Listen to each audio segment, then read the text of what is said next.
भ्रष्टाचार दीमक की तरह देश को खोखला कर रहा है। मुझे इसके खिलाफ लड़ाई लड़नी है, लड़ाई को तेज करना है, निर्णायक मोड़ पे लेकर के ही जाना है। तब मेरे 130 करोड़ देशवासी, आप मुझे आशीर्वाद दीजिए, आप मेरा साथ दीजिए। मैं आज आपसे साथ मांगने आया, आपका सहयोग मांगने आया हूं, ताकि मैं इस लड़ाई को लड़ पाऊं।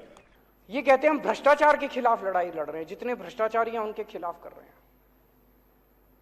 ये लड़ाई भ्रष्टाचार के खिलाफ नहीं है, ये लड़ाई एक आदमी के स्वार्थ की लड़ाई है, एक आदमी की सत्ता की हवस की लड़ाई है।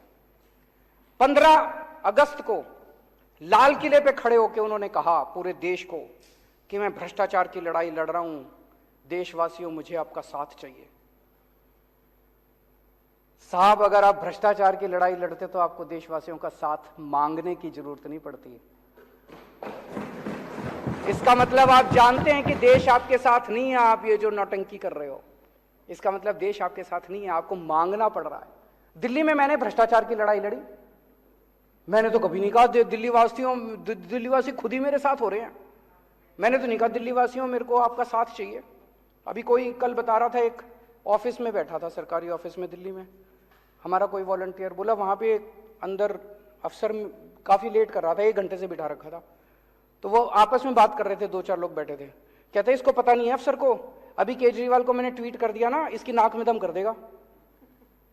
जनता को भरोसा है, हमें साथ मांगने की जरूरत नहीं पड़ रही। पंजाब के अंदर अभी हमने जिस तरह से भ्रष्टाचार के खिलाफ वार छेड़ा हुआ है, भगवंत मान ने तो कभी नहीं कहा मेरे को आपका साथ चाहिए।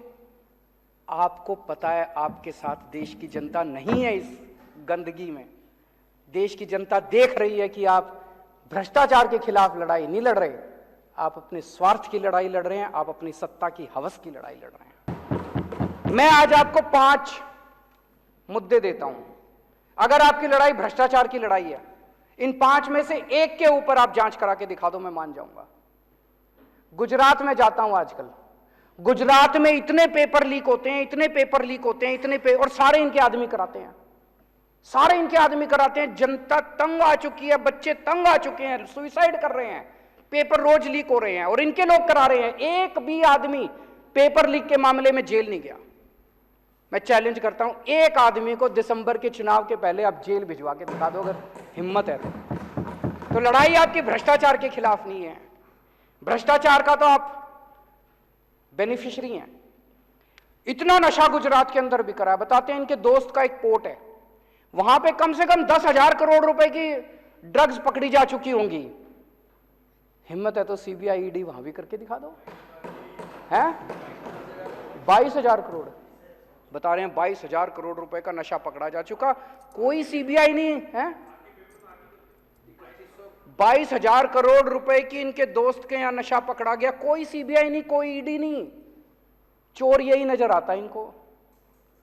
मैं इनको चैलेंज करता हूं, जहरीली शराब से अभी 50 से ज्यादा आदमी मर गए। जहरीली शराब से इनके आदमी बेचते हैं, इनके आदमी जहरीली शराब बेचते हैं गुजरात के अंदर। मैं चैलेंज करके करता हूं, एक आदमी के खिलाफ सीबीआई ईडी करके दिखा दो, नहीं करेंगे।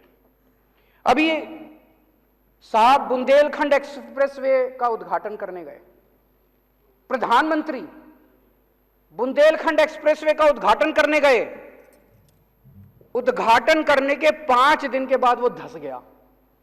इससे बड़ी बेइज्जती नहीं हो सकती देश की, इससे बड़ी बेइज्जती देश की नहीं हो सकती। मेरे यहां अगर कोई होता ना दिल्ली में, ऐसी तैसी कर देता मैं उसको, और इन्होंने कोई एक्शन नहीं लिया। उसके खिलाफ सीबीआई ईडी नहीं, बता रहे हैं उसको 2 और 4 ठेके और दे दिए। बड़ा शाबाश, बहुत अच्छा काम किया। उसको 4 ठेके बता रहे हैं और दे दिए। बुंदेलखंड एक्सप्रेसवे धंस गया, उसकी कोई सीबीआई ईडी नहीं है। 10 लाख करोड़ रुपए के कर्जे जिनके माफ करे, 10 लाख करोड़ रुपए के अपने अरबपति दोस्तों के इन्होंने कर्जे माफ कर दिए।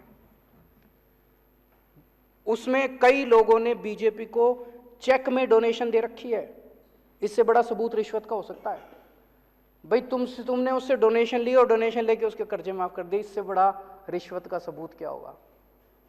हिम्मत है तो जरा सीबीआई ईडी, 5 केस दे दिए मैंने आज, कहोगे तो और 50 और दे देंगे। तो लड़ाई भ्रष्टाचार की नहीं है, लड़ाई स्वार्थ की है, लड़ाई सत्ता हथियाने की है, जनता को तंग करने की है।